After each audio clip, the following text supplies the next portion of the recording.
Greetings. I'm Emily Bretthauer, Director of Programs, and I'm filling in for Pastor Eric Smith, who is on vacation. This is Wakening Grace.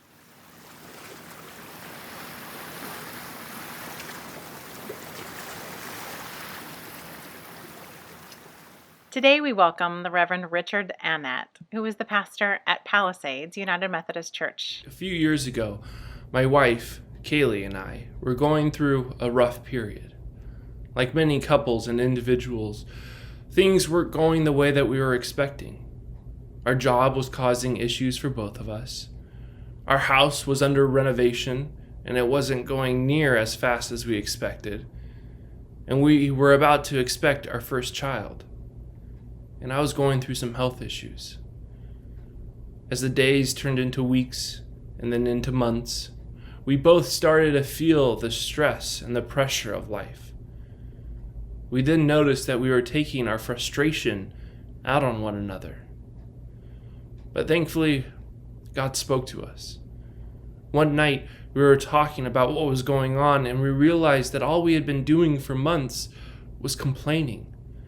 Complaining about work, complaining about family, complaining about health, complaining about you name it.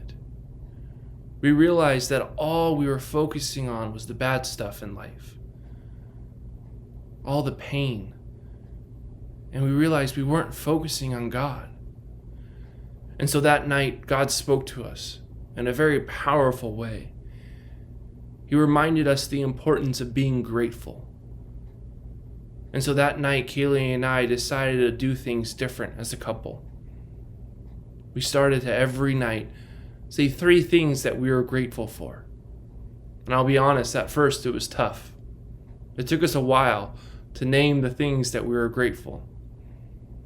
But as the days turned into weeks, it got easier and easier. And we started to see more of God working in our midst. And slowly but surely, things got better in our life. Because God was there. We allowed God to be there more and more. The grace that God gave us that night was the ability to see that He was moving in our life, even in some of the hardest times we have ever experienced. So my prayer for you, as many of us are going through some difficulties in life, that we find time to thank God for His goodness and for the grace that He gives us freely. Amen.